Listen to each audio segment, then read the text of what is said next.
Welcome back to the channel guys. मैं रोहित ठाकुर आपके साथ एक और नई वीडियो में। आपको व्यू देख के तो लग ही रहा होगा कि ये एक ब्लॉग है, मगर ये एक इंटरेक्शन वीडियो है और बहुत ही इंटरेस्टिंग वीडियो है। तो आप सभी के साथ इसे शेयर कीजिए, लाइक कीजिए, कमेंट कीजिए और आप सभी को हैप्पी दिवाली। तो चलिए चलते हैं।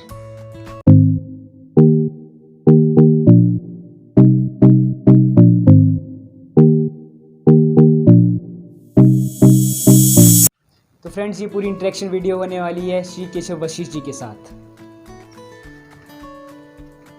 वैसे तो आप सभी इन्हें जानते होंगे, मगर जो नहीं जानते उनके लिए थोड़ा बताना चाहूँगा। ये गवर्नमेंट रिटायर्ड टीचर है, साथ में इनकी बुक्स की शॉप भी है और ये दिव्य हिमाचल के संवाददाता भी है। और इसी के साथ ये गाने लिखते भी है और उन्हें कंपोज भी करते हैं। तो सबसे पहले तो मैं आपसे जानना चाहूँगा कि आप इतना कुछ कैसे मैनेज कर लेते हैं। ठीक है रोहित जी, आपने बहुत ही सुंदर प्रश्न पूछा है। आपको पता है, संघर्ष ही जीवन है।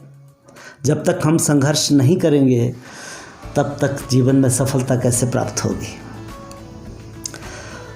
मैं बहुत सारा समय व्यस्त रहता हूँ।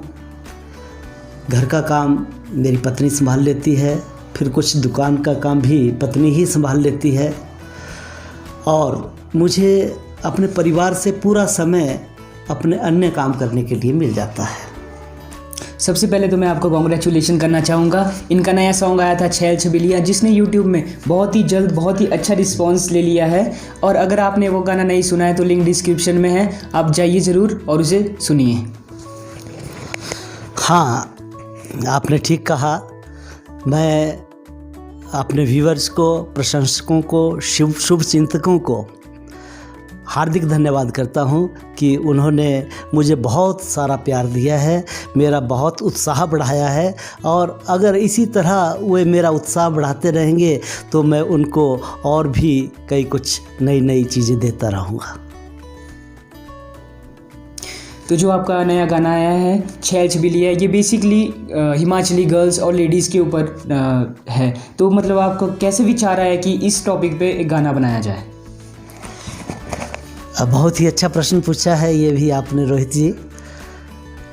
मैं आपको बताना चाहूँगा कि मैं जो कुछ भी अपने परिवेश में परिवर्तन देखता हूँ या होता देखता हूँ तो उससे मुझे कुछ प्रेरणा मिलती है कि मैं कुछ लिखूँ।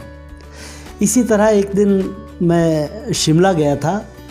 वहाँ मैंने देखा कि जो बेटियाँ, लड़कियाँ, महिलाएं बाहर से आई थी वो खुले में घूम रही थी और जो हमारी पहाड़ी लड़कियां थी, महिलाएं थी, वो अपनी गर्दन झुकाकर चल रही थी। ये जो लेडीज़ है उसको अपलिफ्ट किया जाए। मेरे मन में विचार आया क्यों ना इस पर एक गीत लिखा जाए, अपनी पहाड़ी संस्कृति को उजागर करने के लिए कि हमारी पहाड़ी संस्कृति में कितना सादापन है। जैसे तो आपने इनके बहुत ही फेमस सॉन्ग सुने ही होंगे, तो मैं इनसे पूछना चाहूँगा कि आपकी संगीत की ओर रुचि कैसे बढ़ी? हाँ रोहित जी, ये एक बहुत ही सुंदर कहानी है। बचपन में हम स्कूल पढ़ने आया करते थे। 6ठी कक्षा में मैं दाड़लाघाट पाठशाला में दाखिल हुआ। उस समय यहाँ मधुर गुरुजी हुआ करते थे, आजकल वो न्यूजीलैंड में हैं। उनका संगीत के प्रति बहुत रुझान था और दाड़लाघाट को मेरे ख्याल से संगीत के प्रति जो रुचि बढ़ाई गई है उन्हीं के द्वारा बढ़ाई गई है।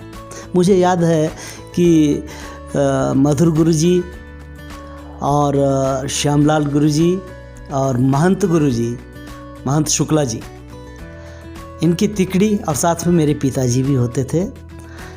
मेरे पिताजी भी संगीत के प्रति रुचि रखते थे और हमारे घर में भी वातावरण संगीत का था।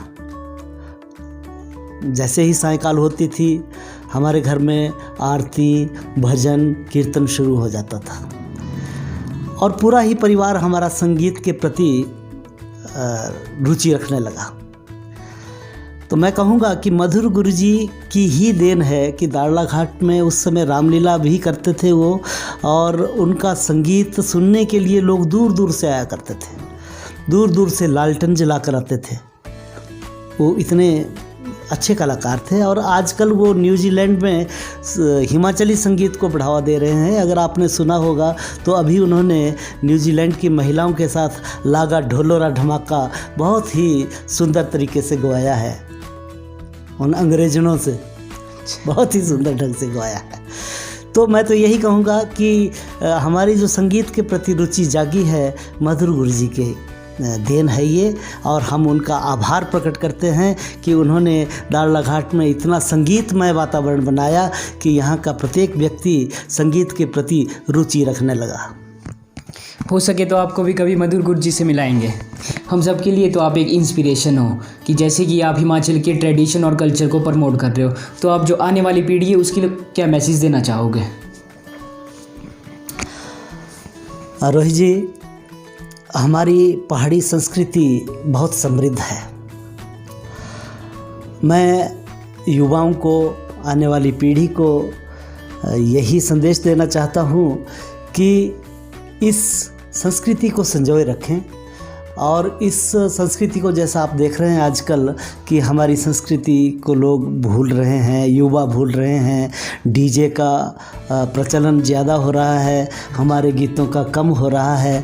तो मेरी यही प्रेरणा रहेगी कि हमारी युवा पीढ़ी इस समृद्ध संस्कृति को बनाए रखे। इसी के साथ ही मैं श्रोताओं को, व्यूअर्स को यह संदेश देना चाहूँगा कि ये बच्चे बहुत ही अच्छा काम कर रहे हैं। ये भी अपनी संस्कृति को या संस्कृति को बढ़ावा देने वालों को प्रमोट कर रहे हैं। वे इन्हें प्रोत्साहित करें और ताकि इनका उत्साह बढ़ता रहे, ये अपना काम और अधिक बढ़ाते रहें। और आपको भी मैं साधुवाद देता हूँ और अपनी ओर से शुभकामनाएं देता हूँ कि आप इस कार्य में पीछे ना हटें, आगे से आगे बढ़ते ही रहें। को धन्यवाद देना चाहूँगा जो इन्होंने इतना कीमती समय हमारे लिए निकाला, और मैं अपने व्यूअर्स को भी बोलना चाहूँगा कि इनके चैनल पर रोज़ाना बहुत ही अच्छे अच्छे भजन आते हैं, तो आप जाइए और उन्हें सुन के आनंद लीजिए। और वीडियो के एंड में मैं आपको आयुष भैया से मिलाना चाहूँगा। इनका भी बहुत ही जल्द एक नया सॉन्ग आ रहा है, तो आप उसके साथ भी स्टे ट्यून रहिएगा। हाँ जी, बिल्कुल धन्यवाद। मैं भी यही आपसे बताना चाहूँगा सभी से कि जो हमारा एक नया गाना आ रहा है ना, मेरा बेसिकली जो मेरी पहली स्टूडियो रिकॉर्डिंग है, वो हमने मतलब जल्द ही आपके सामने रिलीज़ होगा, और वो हमारे चैनल पे द वशिष्ठा साज पे रिलीज़ होगा, या फिर आप मेरे नाम से भी सर्च कर सकते हो, आयुष वशिष्ठ, तब भी आपको चैनल मिल जाएगा, या फिर पापा के नाम से भी सर्च कर सकते हो, ठीक है, केशव वशिष्ठ। तो जैसे मर्जी सर्च करिए, आप हमारे चैनल पे आइए। एंड वो गाना मतलब बहुत ही छाने वाला है ना, आपके दिलों पे राज करने वाला है, क्योंकि वो एक सैड रोमांटिक पहाड़ी गीत है जो कि आपके साथ मतलब काफ़ी कनेक्ट हो सकता है, आप काफ़ी रिलेट कर सकते हो। सो आपने ज़रूर हमें सपोर्ट कीजिए एंड खूब शेयर कीजिए, है ना। एंड मैं लास्ट में यही कहना चाहूँगा कि बहुत बहुत धन्यवाद आपके टाइम के लिए, एंड थैंक यू, आपने हमें इतना अच्छा मौका दिया है अपने सब्सक्राइबर के साथ रूबरू होने का। बहुत धन्यवाद। मैं इनके चैनल का लिंक आपको डिस्क्रिप्शन में दूंगा, और अब ये फेस्टिवल सीज़न है तो आप इस वीडियो को अपने फैमिली के साथ शेयर कीजिए, लाइक कीजिए, कमेंट कीजिए। धन्यवाद।